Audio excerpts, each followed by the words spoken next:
Fight!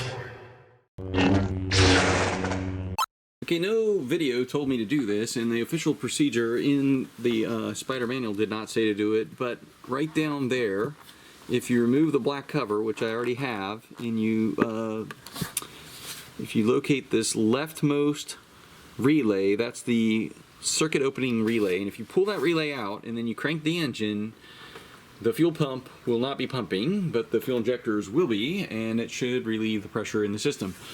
I'm guessing there is no pressure in the system. Either it goes away pretty quickly when you shut off the car, or maybe the Spyder itself is designed that way. I don't really know, but on every other car, I would normally relieve the fuel pressure before I, start relieving, removing fuel lines.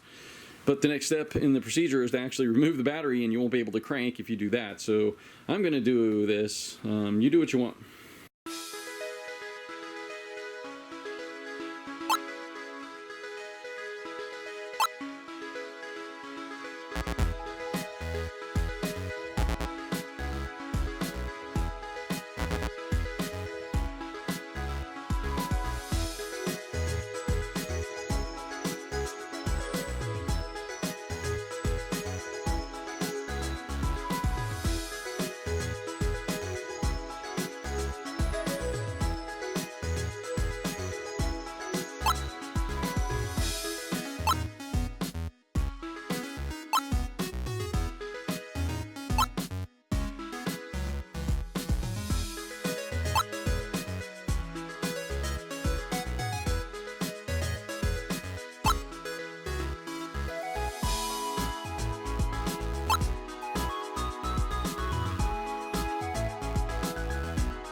Well, this was unexpected, but fluid came out of my intake. So,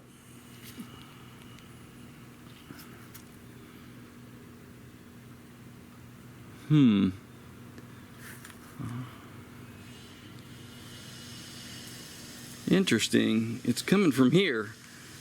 It's completely dry into the engine. I can see it coming from this guy. Sorry, I wasn't on screen. I can see it coming from, there we go, from this guy. See, it's completely dry here. That goes to the engine, even though I've been moving it around. So that tells you there was never any fluid going that way, but there's fluid in here, coming from here. I would assume it's condensation, except it feels too slippery.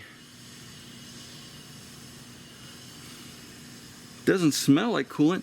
Smells a little like oil, and I'm starting to wonder if maybe that is oil from the K&N air filter. You're supposed to put an oil on it. At first I thought maybe head gasket, which would explain the random misfire that I had before the engine finally gave up. I tried a bunch of things to get that random misfire to go away, and I never finished because I had rod knock instead. But very interesting. I'm going to check into that, see what's going on there.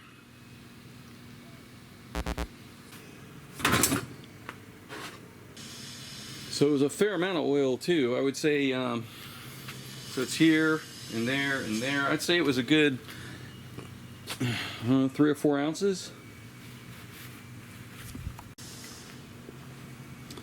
Here's the K&N air filter. As you can see, it's not dripping.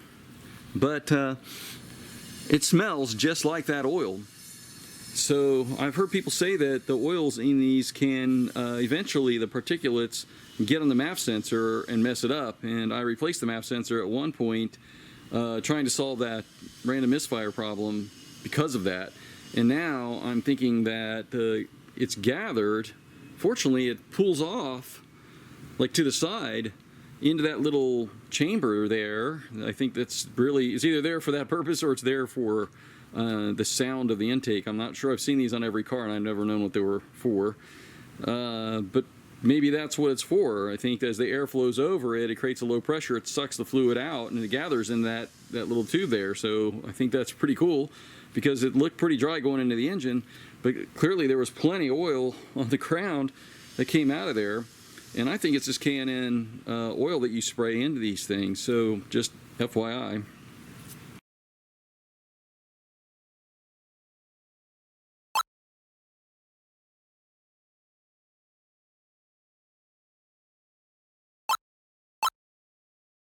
When you drain the coolant, it goes a lot faster if you take the cap off of the coolant bottle. You can actually hear it speed up when you do that. I think it's also good if you do the one on the radiator, but that's under a bunch of cals and I'm not going to do that.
Alright, so here is where the bolts are.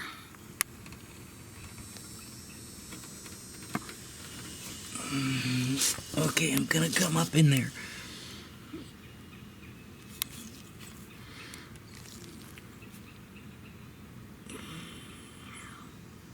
Up where my thumb is, right there.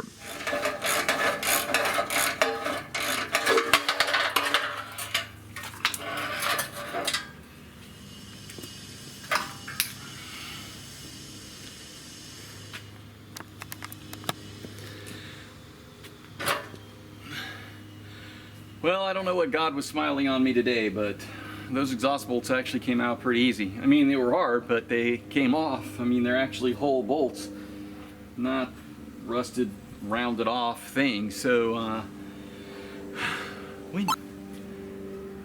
Alright, so next up, according to the manual, is the AC compressor, which is way down there. And it's a good friend of mine. I just put it in. So, I guess the good news is, at least the bolts won't be seized. So I was a little concerned about removing the engine without taking the AC out, and I saw a couple guys online that said they did it. So in the forums, the guy said they did it. So I figured it would probably be okay. Come to find out, the official procedure actually calls for doing it that way. This is the AC compressor up there. I hope that focuses. And it doesn't want to come out between the engine and the firewall, something I was concerned about when I removed it before. But it did fairly easily before, but that's because the hoses had already been removed. In this case, the hoses are staying on it, and it doesn't want to come out. So you just have to remember when you loosen the engine enough that there's some room created here that you got to catch that AC compressor at some point, or try and suspend it somehow now on the vehicle. I'll check up top and see if there's any place convenient to do that. Okay, so I find that the easiest way to remove these is to basically stick a screwdriver in there. You don't want to push too hard and break anything, but if you stick the screwdriver in there, you can press in on the tab, and if it's in between, you can then twist and pry. As soon as you pry it a little way out, then the connector, the clip won't clip back out, and then you'll be free just to pull these out by hand. Thusly. So it's this top bundle that's going to go out with the engine. This goes to the car. So you have to disconnect one. Let me see here. So over here on the basically on the outside of the car, on the driver's side of the car, be the left side for you English people. You have to disconnect these 3 clips and then one down here, so that you are effectively, and I think I'm going to have to cut that off, so you're effectively isolating this from the rest of the system, and it can go out that hole.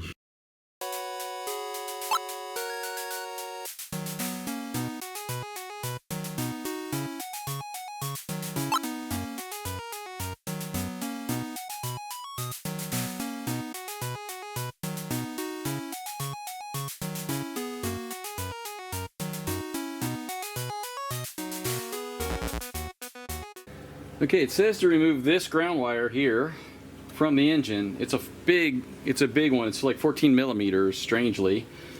But it's easy to get onto, but nothing I put on there can turn. So the wire only goes from here to there. So do yourself a favor and just remove it right here. The next instruction says to remove the wire at this bolt here. And I think it's because this end attaches to the engine right there. Well, I think I'd rather detach it here and leave that in the car, because it's going to be used again on the next engine, and it's got this plastic clip in here I'm going to break getting it off that holds it to the firewall or whatever, the strut tower here. So I kind of think I'm going to remove it from here. So the procedure calls for removing by separating these positive battery terminals at this nut right here. I recommend doing that before you pull this off of the battery. It's a lot easier. I had to get something to hold this in place in order to get enough torque on that to remove it.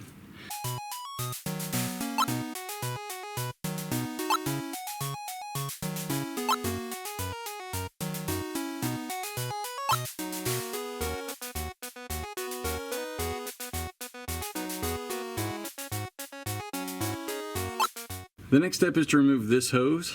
I hope that's in focus. It's green's too close to my face to tell.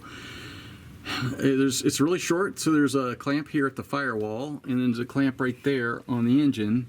I'd prefer to remove it from the engine so that it's not in the way when the engine's coming out. Unfortunately, that clamp is rotated to a poor position, so I think just to make it easier, I'm going to disconnect it here on the firewall. But when I reinstall the engine and I put this hose back on, new or used, whatever I choose, I'm going to make sure I rotate that clamp so that it's facing downward, so in the future I can access both of them. Alright, the next step is to pull the fuel hose off. I have to go underneath, and just so it doesn't splash me in the face, I'm going to make sure I got on some safety glasses. I brought a couple of different sizes. I hope they work and I don't have to crawl back out from underneath there again. Alright, anyway, the fuel line was super simple, and none of the fuel went into my eyes. Instead, it went all over my bare hand, the one that I used my last glove on. Anyway, it was super simple. You just squeeze 2 little gray tabs in. Actually, I think they even kind of pop and they sort of stay there, and then you just pull the top off. A little bit of fuel will come out. As you know, I released the pressure earlier, so there wasn't much, but I stuck a bucket under it just in case. Of course, now everything smells like fuel, but you didn't need any tools at all, just your hands, and it was pretty simple. Kind of like that shark bite stuff for plumbing. All right, because the clutch slave cylinder, in my opinion, is really, really difficult to bleed on this car, I'd like to leave it in when I remove the engine.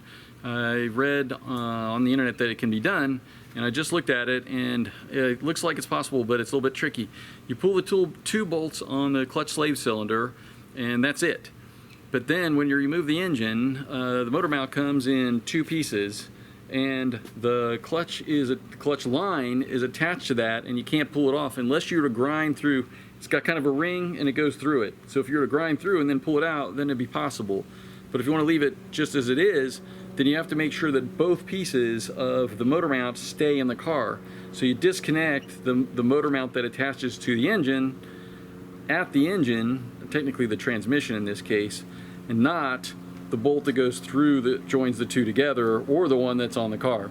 If you do that, then the clutch will stay attached to that motor mount and the engine will drop out.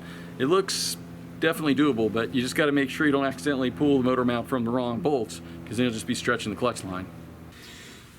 The next step is to detach the two transmission cables. It looks simple. Notice I didn't say easy, just simple. I'm going to try it one-handed here. It looks to me like you can just pull that pin out. Yep.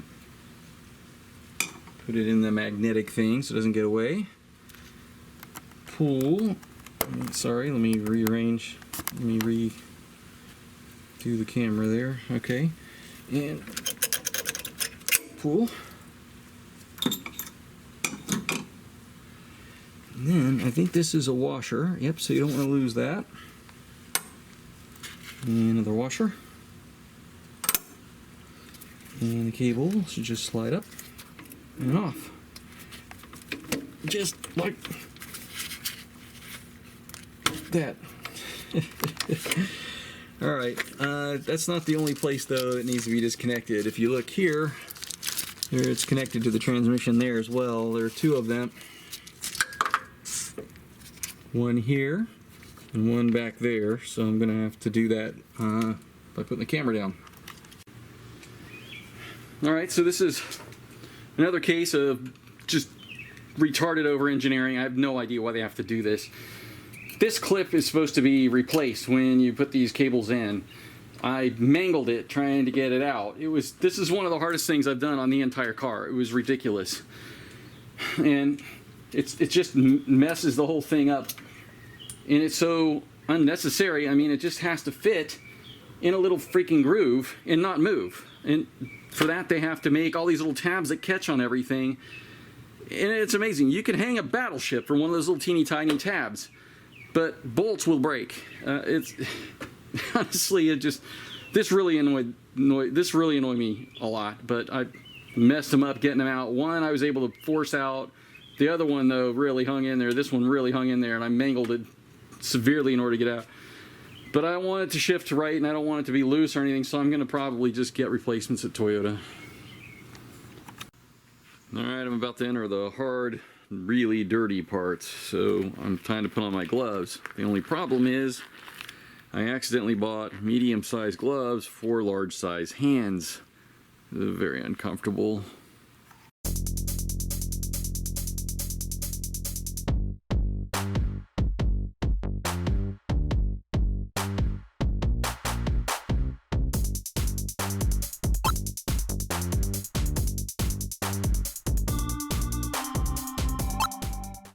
So it's real easy to get those hub nuts off. All you need is a fire truck, a couple of hookers, a mule, and maybe a 700 foot-pound impact wrench. So the next step is to remove this hose from the shock absorber tower. I'm not really sure why. I'm sure it'll become apparent later. But I've noticed that it looks like Toyota's kind of done a no-no here. It would be easy to get to this bolt if it were threaded from the top, because I'd have all this room, but instead they threaded it from the bottom. Now, It's not a no-no to make it easier on me, not to make it harder on me, but rather anytime you have a bolt going in vertically, I thought you're supposed to put it in from the top, because if it ever became loose and fell out, it can go in your tire on the road or in someone's head, you know, whatever. So I kind of think that's not good. So I think the idea in the book was that you remove all the bottom stuff and you sort of rotate it about this top one here to get it out, and they may give you pretty good access, but that's really hard, and it takes a special tool or, you know, a lot more work than I think is necessary. I think by removing these two bolts, I was able to swing it forward and get it out that way. The only thing is now I don't really want the shaft coming out, trying to get the shaft out through this little hole. So I think what I'm going to do is remove the brake caliper, and that'll free up all that open air. And I might even remove the ABS sensor just so it doesn't get damaged. I was able to swing it out of the way a little bit, so I've got some slack in the line, but it's possible that when I loosen this might want to fall forward and then stress that out. So we'll see. So I didn't disconnect the brake because I had trouble. It was moving all over the place when I was trying to undo those bolts. I think on the other side I will undo those before disassembling all this stuff, so that it's just easier and get it out of the way. But with manipulating everything around, I was able to get the axle out the bottom. So I just need to get it out of the transaxle now. But I did wind up loosening this, so I'm going to have to make sure I remember to put that back. I made a note in my procedure there. Okay, the engine's almost ready to come out.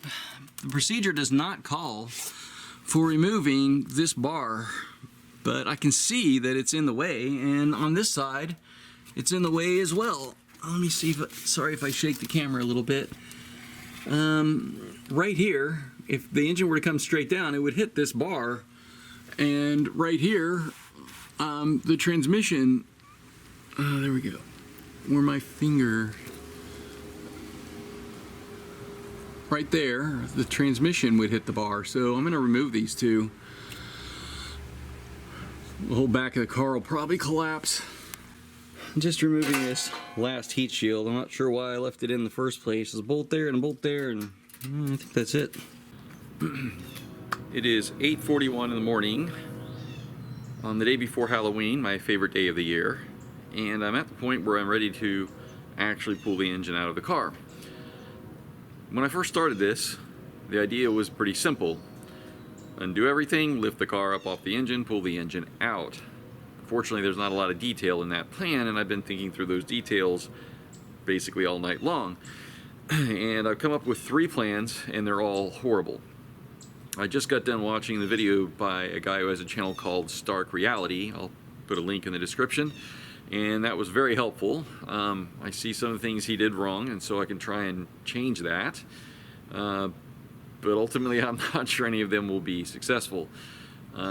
So plan A, arguably the worst of the plans, is to put the bumper back on the car, use the engine hoist with straps to lift the car up, clear away all of the jack stands, and then lower the car back down until the engine rests on a dolly, which I will show you in a minute. Undo the bolts and then lift the car back up off of that, leaving the engine behind on the dolly until the car's high enough in the air to pull the engine out from underneath. The problems with this plan are a couple pretty significant ones that I think are going to be a problem. One is that I'm not sure that the engine will be balanced on the dolly and not want to fall off until after all the bolts are released, and I really can't do anything about it. And I'm pretty sure it's going to be unbalanced. 2, I'm afraid that the engine hoist legs are going to be in the way of the dolly and the engine coming out. If it can fit into the little space and I can lower the car back down, then I can remove the engine hoist and then pull it out. But I got to make some measurements to see if that's possible. Plan B is very similar to Plan A.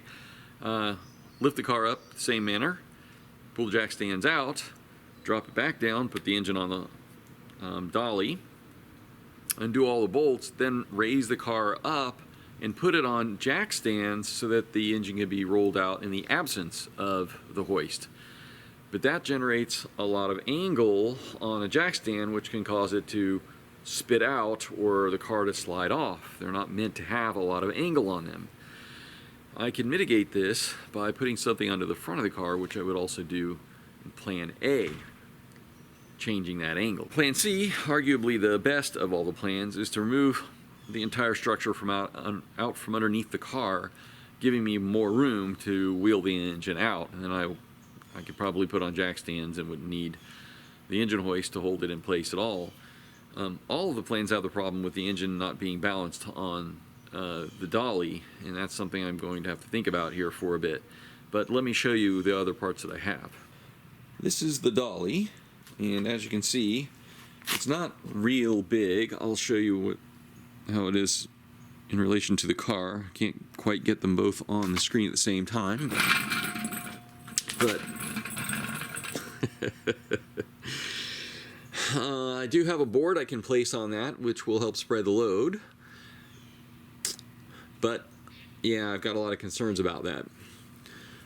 Also, you can see how much space there is underneath the car with the cross member still on. This is the lowest point down here. I hope you can see that. I'd say right there. Fortunately, I can make a bunch of measurements and do some calculations to determine how high I've got to come and whether or not these things will all work out. So I'm going to do those first, and if they don't, then I'm going to have to come up with a plan D. The 2ZZ engine is 25 inches tall. If I assume that the 1ZZ is also 25 inches tall, I could add 8 inches basically to that number, and that's how much clearance I have to generate at the back of the car. So I'm trying to be as methodical and safe about this as I can. I think if you examine what I'm doing, you could say that it's inherently a bit unsafe to begin with, so safety relatively speaking. I've decided to put the front of the car on those tires you see laying on the ground back there. Those are old wheels from my wife's Solara. And I started jacking up the front of the car to try and get it under there, and you can see how far the wheel is off the ground. I had a long way to go before we get on top of the tire. Well, I started getting a bit of an angle on these orange jacks in the back here, and I didn't like it, so I decided to stop where it was, put some jacks under the front, move the actual hydraulic jack back here, and lift it up in the back a little bit so I didn't get so much angle. This all has quite a bit of a sphincter factor to it. I'm going to go ahead and turn the camera on. If I die, it'll be captured on video, and maybe my wife can make some money off of it.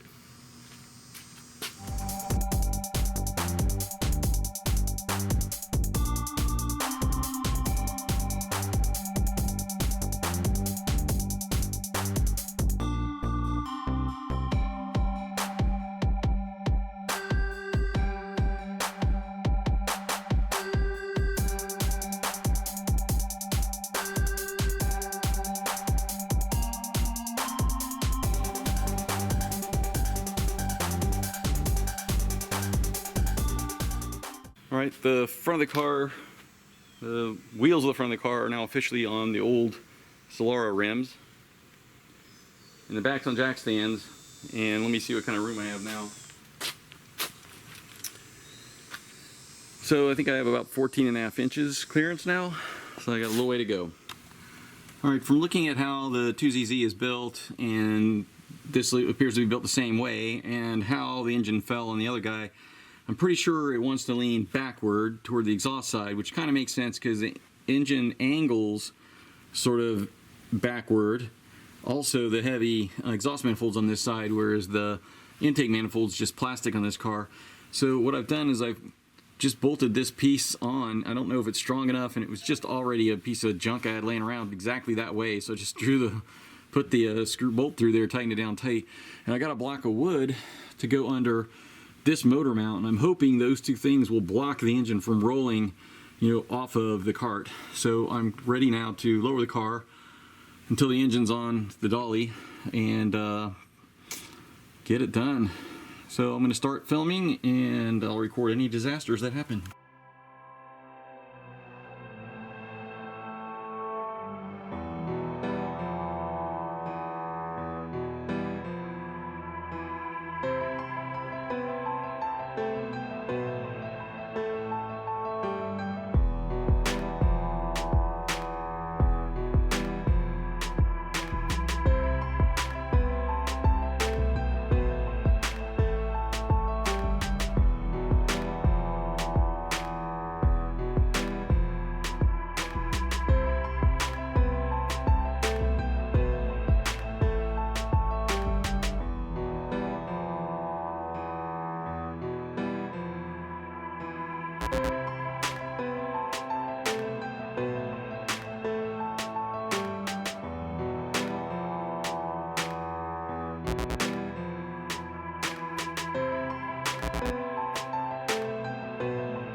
am so hot and miserable, I can't even tell you. It was 86 degrees last time I checked, and humidity was about 70-something%. I don't know what.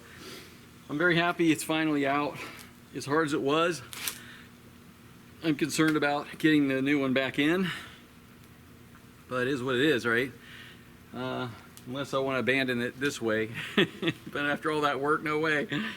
So now I just have to, it's truly over when I successfully roll this engine over there without dumping it. So I'm going to move the camera and catch it if I do. But I believe right now I can remove this engine hoist. It's on stands again. That's going to make the engine want to roll out a little bit, but I think it's okay to do that. So anyway, I'm a little delirious. I'm so hot and miserable. I was so thirsty. But I'm also very happy that I gotten it out of the car. It's kind of a success for today. Yeah, I'm just babbling. I gotta hang up.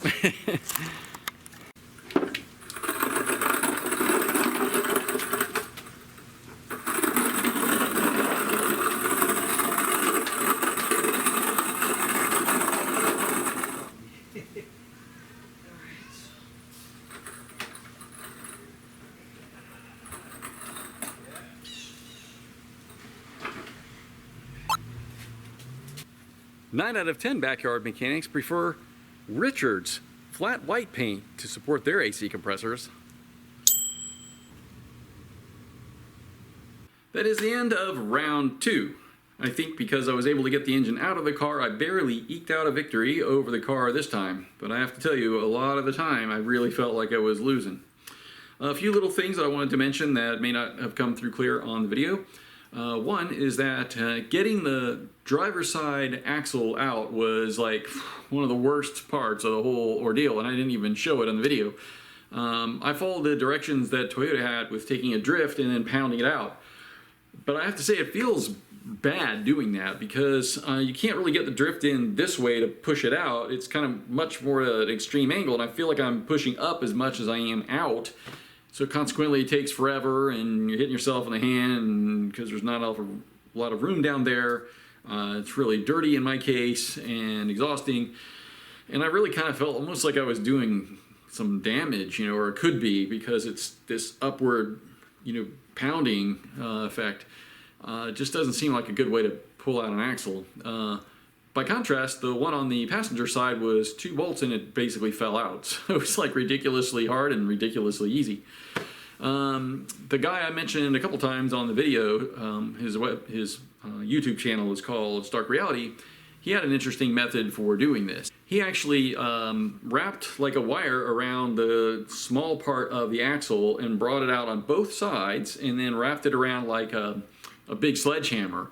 And then he just sort of swung the sledgehammer kind of like a slide hammer, really, and it just popped right out. I actually tried that method, but I don't really have a big sledgehammer. I only have a little one, and I tried it a few times, and then I just wound up breaking the wire. So if you think ahead and you get all the parts that you need, then you might be able to try that method. I've been thinking of actually making a little fixture or something that kind of grabs that and little tool, another little special service tool of my own. A couple of other things I wanted to mention were that I think with both the AC compressor and the clutch slave cylinder, it may be easier to actually partially lower the engine first to give you access to those things. Just don't go too far that you're stressing all kinds of cables and stuff. But I think that might be the better way to go than the way I did it. Finally, a lot of people remove the rear subframe, and I chose not to do that.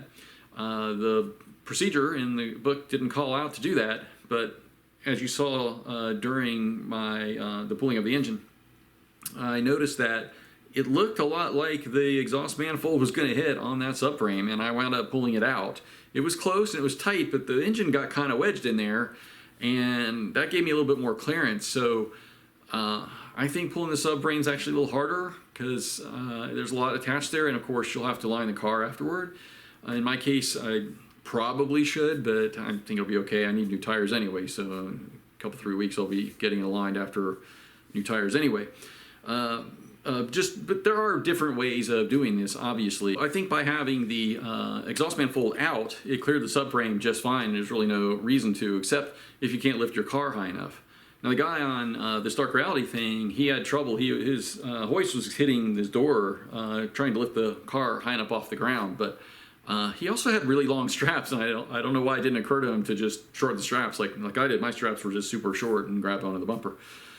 So I didn't have that problem. Also, lifting the front of the car really helps. Putting it on the wheels in the front so that I was good 7-8 inches off the ground made the car kind of level, and already 8 inches on my way to the 33 or so that I needed.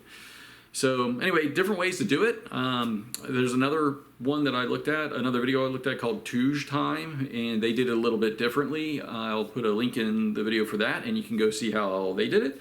They're the ones who pulled it out without doing the slave cylinder and the AC. And I think they actually did kind of partially pull the engine out, if I remember correctly. So that's it. Stay tuned for round 3.